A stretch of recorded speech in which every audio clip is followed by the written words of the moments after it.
আসসালামু আলাইকুম। সবাই কেমন আছেন? নিশ্চয়ই ভালো। তো অবশ্যই আমার পিছনে দেখতে পাচ্ছেন ভৈরব নদী। আর শরীর অবস্থা বুঝতে পারছেন, গা পুরো সম্পূর্ণ ভিজে। আর তো অবশ্যই দেখতে পাচ্ছেন ছিপকে জাল দিয়ে মাছ ধরছি। আর পানি নামছে, অবশ্যই একটা আওয়াজ শুনতে পাচ্ছেন। এই যে পানি নামছে কীভাবে দেখেছেন? এটা হচ্ছে আপনাদের একটা ভিডিও দিয়েছিলাম যে 100 মিটার দিয়ে খাল খনন করা হচ্ছে। বলতে গেলে আমার উপরে দুটা বিল আছে, দুটা বিলে এত পরিমাণে এক মাজা পানি হয়ে গেছে।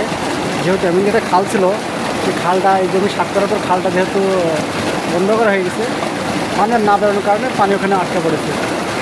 এলাকার জনগণ কী করেছে, যাদের জমি আছে তারা কী করেছে, এই যে পাইপ কিনে নিয়ে এসে খাল তৈরি করে নিয়ে এসে পাইপ কিনে নিয়ে আসার পর একটা নালি করে দিয়েছে। তারপর দেখা যাচ্ছে পানি বের হচ্ছে।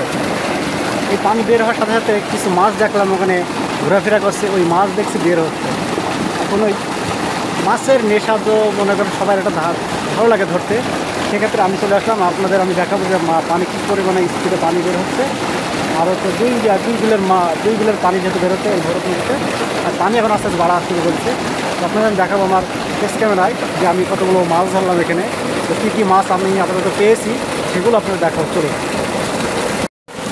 প্রথম স্ক্রিনে আপনারা দেখতে পাচ্ছেন যে মাছ অবশ্যই এখানে আমি যখন আসলাম যে পরিমাণ মাছ উঠছিল, কারণ হচ্ছে এই ভৈরব নদী তখন এই শীতকে জালটা পাতা হচ্ছিল না, তখন এই মাছ নিয়ে এখানে উঠছিল, নাপ মারছিল। মানুষ এখানে সব দাঁড়িয়ে সব দেখছেও। কী করলাম, আমি দ্রুত শীতকে জাল নিয়ে হাজির হলাম যাতে মাছ পড়ে কিনা দেখি।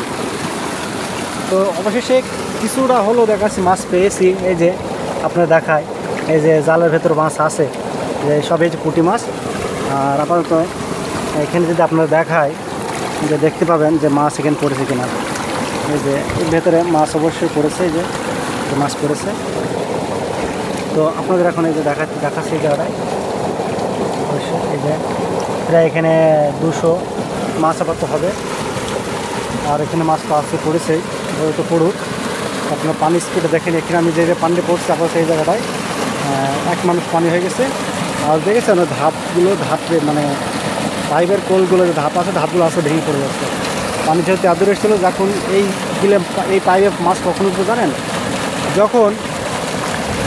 যখন আপনার ওই যে পানি যখন এত কিনা হয়ে যাবে, তখন এই পাইপে পানি যখন আমরা খেয়াল দেবে, তখন কী করে মাছ উপরে উঠবে।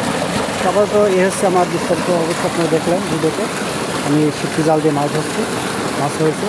বেশি আর ধরবো না, যেহেতু বাইরে চলে যাবো, মাছ আর হচ্ছে না। সেক্ষেত্রে এখন রেখে মানে শুয়ে তো আর লাভ হবে না। সেজন্য আপনারা দেখলেনই মাছের কী অবস্থা। আরেকবার দেখে একটা খেয়াটা অবশ্যই আপনি দেখাবো। এই যে আপনাদের আমি খেয়াটা একটা দেখাবো, যে আপনার সম্পূর্ণ ভিডিও দেখার চেষ্টা করবো।